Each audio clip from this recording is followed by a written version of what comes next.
చలో ఇవాల్టి all news పేపర్స్లో ముందుగా ఈనాడుతో స్టార్ట్ చేద్దాం. ఈనాడులో ఇవాళ కనిపిస్తున్న వార్తలు, ఇంటింటికి వెళ్ళి చెప్పండి రుణమాఫీ చేశామని, ఊరూరా పండగల సంబరాలు నిర్వహించండి, 7 నెలల్లో సంక్షేమానికి 30,000 కోట్లు ఖర్చు పెట్టాం, ప్రజల్లోకి దీన్ని తీసుకెళ్లడంలో వెనకబడ్డాం, పీసీసీ నేతలతో ప్రత్యేక సమావేశంలో సీఎం రేవంత్ రెడ్డి.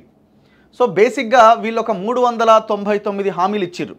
మనం వీళ్ళ మేనిఫెస్టో కనుక ఒకసారి పరిశీలిస్తే 399 హామీలు ఇచ్చిర్రు.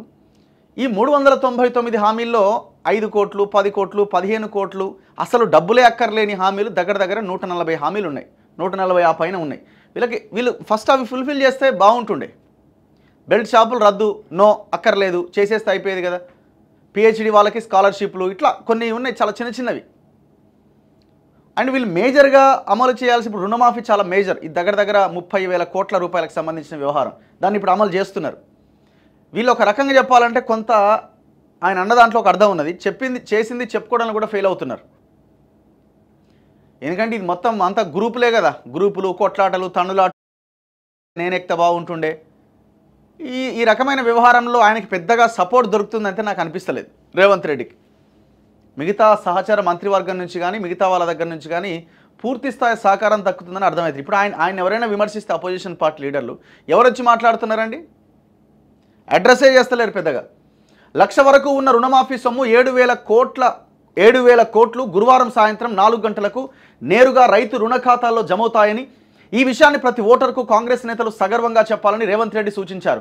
నా జీవితంలో ఇది ఎప్పటికీ గుర్తుండిపోయే రోజు. ఈ నెలాఖరులోగా 1,50,000 వరకు, ఆగస్టు 15లోగా 2 లక్షల వరకు రుణమాఫీతో ఈ ప్రక్రియ పూర్తి చేస్తాం.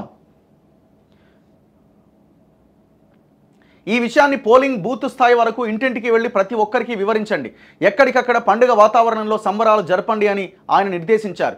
రైతులందరినీ రుణ విముక్తులను చేయాలి అన్నదే కాంగ్రెస్ ప్రభుత్వ లక్ష్యం. కేసీఆర్లా మాటలు చెప్పి రైతులను మభ్యపెట్టడం లేదు. చిత్తశుద్ధితో ఒకేసారి 2 లక్షల రుణమాఫీ చేస్తున్నాం. దీనిపైన జాతీయ స్థాయిలో చర్చ జరగాలి. దేశంలో ఏ రాష్ట్రంలో కూడా ఒకే విడతలో 31,000 కోట్లతో రుణమాఫీ చేయలేదు.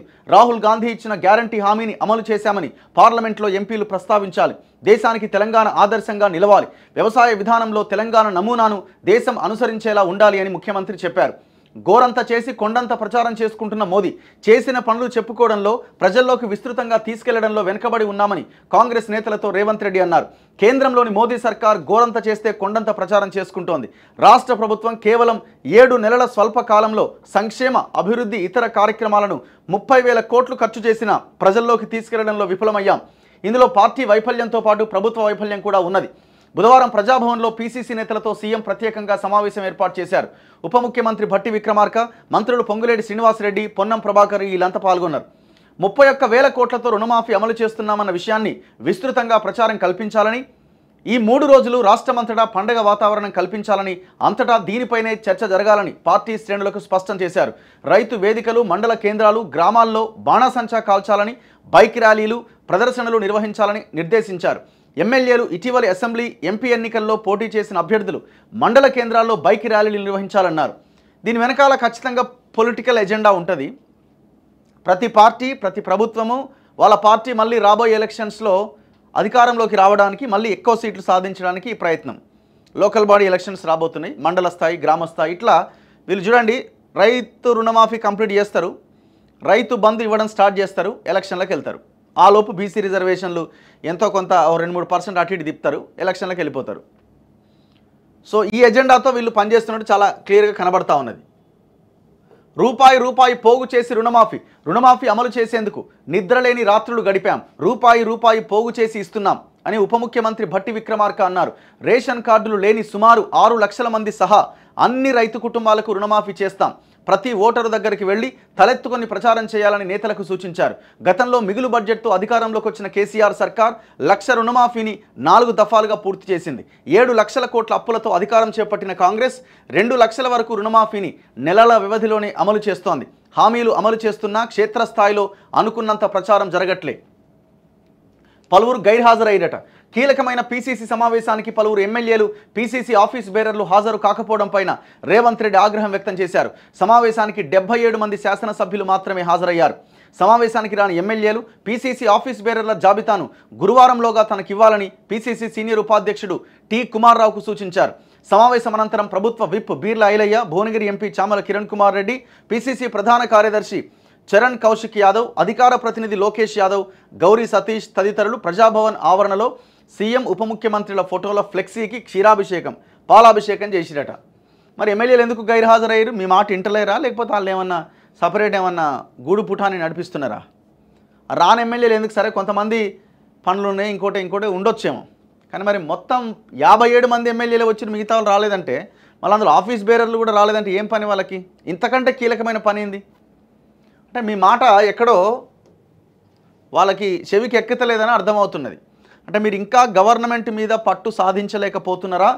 మీ నాయకుల మీద పట్టు సాధించలేకపోతున్నారా? లేదు మీ నాయకులని ఇంకెవరైనా ప్రొవోకేట్ చేయడమో లేకపోతే వాళ్ళ దగ్గరికి తీసుకోవడమో మీ వ్యతిరేకులు ఎవరైనా ప్రయత్నం చేస్తున్నారా? చూడండి ఫస్ట్ ఇప్పుడు మోదీనో కేసీఆర్నో గవర్నమెంట్ కూలుస్తారు, వాళ్ళు కూలుస్తారు, వీళ్ళు కూలుస్తారని దొంగలనందరినీ దగ్గరికి తీసుకుంటున్నారు. దోపిడీదారులని, దొంగలని. ఇప్పుడు గూడెం మైపాల్ రెడ్డి ఇట్లాంటి వాళ్ళు, అరకెపూడి గాంధీ ఇట్లాంటి బ్యాచ్ ఎంత వచ్చింది. ఇంకా మల్లారెడ్డి కూడా రాబోతున్నాడు రేపు ఎల్లుండు. ఇప్పుడు మైపాల్ రెడ్డి వచ్చినట్టే మల్లారెడ్డిది ఎంత చెప్పండి? ఆల్రెడీ ఒక సిగ్నల్ ఇచ్చేసిరు దొంగలకు అన్ని వెల్కమ్ అని. ఇప్పుడు మోడీ కూలుస్తాడు, కేసీఆర్ కూలుస్తాడు, ఇంకొక ఆయన కూలుస్తాడు అని అంటున్నారు. మీ ఎమ్మెల్యేలే మీ సమావేశానికి హాజరు కాలేదంటే వాళ్ళే కూలుస్తారేమో. ఎందుకంటే సినిమా అట్లనే కనిపిస్తున్నది కదా, వాళ్ళే మీకు వ్యతిరేకంగా పనిచేస్తున్నారేమో. ముఖ్యమంత్రి మీటింగ్ పెడితే అందరు మంత్రులంతా మీటింగ్ హాజరైతే ఆ ఎమ్మెల్యేల ఆఫీస్ బేరర్లు ఎందుకు హాజరు కాలే? సో ఫస్ట్ మీ పార్టీలో చూసుకోండి. అంటే దీన్ని బట్టి ఏమర్థం అవుతుంది? కేసీఆర్తోనో లేకపోతే ఇంకెవరితోనో మీ పార్టీలో ఉన్న వాళ్ళే కోవర్ట్ రాజకీయం చేస్తున్నారని అర్థమవుతున్నది, అంతే కదా?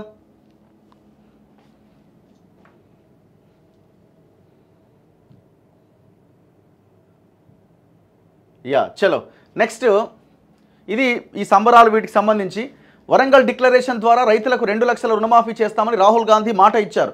ఆగస్టు 15వ తేదీలోగా మాఫీ ప్రక్రియ పూర్తి చేస్తామని లోక్సభ ఎన్నికల ప్రచారంలో హామీ ఇచ్చాం. ఈ హామీ అమలు చేస్తే ప్రభుత్వానికి ఆర్థిక ఇబ్బందులు ఎదురవుతాయని నిపుణులు చెప్పారు. రాహుల్ మాట ఇచ్చారంటే అది జరిగి తీరుతుందన్న నమ్మకం ప్రజలకు కలిగించడం మా బాధ్యత. అందుకే ఈ విషయంలో వెనక్కి తగ్గలేదు. గతంలో 10 ఏళ్లు అధికారంలో ఉన్న కేసీఆర్ 28,000 కోట్లు కూడా రుణమాఫీ చేయలేకపోయారు. బాగుంది, రాహుల్ గాంధీ మాట ఇచ్చిండు, ఆ మాట నిలబెట్టుకున్నాం, మేము ఇవాళ సాధిస్తున్నాం. పాలాభిషేకం చేయండి, గ్రామాన ఫ్లెక్సీలు, ఊరేగింపులు రకరకాల చేయండి అని అంటున్నారు, సంబరాలు చేయండి అంటున్నారు.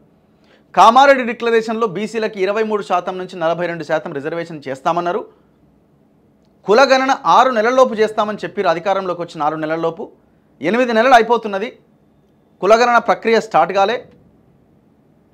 దాంతోపాటు 23%, 42% చేయడానికి మీకు ఇబ్బంది అవుతున్నది, దాంట్లో ఎలాంటి డౌట్ లేదు. పోయిన కేసీఆర్, మీరు ఇప్పుడు రుణమాఫీని కేసీఆర్ కంపేర్ చేశారు కదా, దీన్ని కూడా కేసీఆర్ కంపేర్ చేయండి, తప్పలేదు. 34% ఉన్న బీసీ రిజర్వేషన్లని 23%కి తగ్గించి కేవలం 18% అమలు చేసిండు. కాబట్టి ఆయనలాగా మేము కాదని మీరు ఇచ్చిన హామీ మేరకు రాహుల్ గాంధీ మాట అంటే మాటే కదా, మరి ఈ హామీ ఎందుకు అమలు చేయడానికి ఇష్టపడట్లేదు? మొన్న ఒక బీసీ సమావేశం జరిగిందయ్యా, వీళ్ళంతా బీసీ రిజర్వేషన్ల మీద ఏం చేయాలని చర్చ. 23% ఇచ్చేద్దాం అంటున్నాడు ఒక పెద్ద మనిషి, ఒక కాంగ్రెస్ పెద్ద ఆయన, నల్గొండ జిల్లా నేత ఒక ఆయన. 23% ఇచ్చేద్దాం సరిపోతుంది కదా అంటుండట. మళ్ళీ ఆయన ఇంట్లో ముగ్గురు ఉన్నారు, అందులో ముగ్గురు, ఒక ఇద్దరు ఎమ్మెల్యేలు, ఆయన సీనియర్ లీడరు, మళ్ళీ ఆయనకు రేపు ఎల్లుండే పదవి. 23% ఇస్తే సరిపోద్ది కదా, ఏముంది ఇచ్చేదాళ్ళకి అంటుండట. అంటే ఒళ్ళు అట్లా ఆ రకంగా ఉన్నది వాళ్ళది. సో మరి రాహుల్ గాంధీ ఇచ్చిన మాటే ఏమని? కేసీఆర్ తిన్న భూములన్నీ వెనక్కి తీసుకొని మీ భూములు పేద ప్రజలకు పంచుతామని, తీసుకున్న భూములు మీకు కోల్పోయిన భూములు మళ్ళీ తిరిగిస్తామని రాహుల్ గాంధీ మాటే. మరి ఏది మరి? నవీన్ మిట్టల్ అనే ఒక దొంగను పెడితే మొత్తం 7 కాడికి నాకే అవతల పడేస్తున్నాడు. నిన్న శ్రీధర్ బాబు చెప్తున్నారు, ప్రభుత్వ భూములు కబ్జా అవుతుంటే అధికారులు ఏం చేస్తున్నారని శ్రీధర్ బాబు అధికారుల మీద సీరియస్ అవుతున్నాడు. మంత్రి గారు అంటే మీరే ఒప్పుకుంటున్నారు, మీ గవర్నమెంటే ఒప్పుకుంటుంది భూములు కబ్జాకు గురవుతున్నాయి గవర్నమెంట్ ల్యాండ్స్ అని. గతంలో ఏ కన్స్ట్రక్షన్స్ అయితే ఇల్లీగల్గా జరుగుతున్నాయో ఆ ఇల్లీగల్ కన్స్ట్రక్షన్స్ అన్నీ కంటిన్యూ అవుతున్నాయి. మరి ఇది రాహుల్ గాంధీ ఇచ్చిన మాట కదా, మరి ఈ మాట ఎప్పుడు నిలబెట్టుకుంటారు? నిలబెట్టుకునే ప్రయత్నం కూడా ఎందుకు చేయలేకపోతున్నారు? సో వీటన్నింటికి ఆన్సర్ చెప్పాల్సిందే. కేవలం ఇది చెప్పి సంబరాలు చేసుకుంటే సరిపోదు, వీటన్నింటికి ఆన్సర్ చెప్పాల్సిందే. అండ్ రాబోయే రోజుల్లో బడ్జెట్ రాబోతున్నది. 15% ఎడ్యుకేషన్ మీద బడ్జెట్ కేటాయింపులు చేస్తామన్నారు. వెయిట్ చేస్తున్నాం ఏం చేస్తారని. హెల్త్ మీద పెద్ద ఎత్తున పెంచుతాం హెల్త్ బడ్జెట్ అన్నారు, చూస్తున్నాం ఏం చేస్తారని. ఇవన్నీ రాహుల్ గాంధీ ఇచ్చిన మాటలే కదా.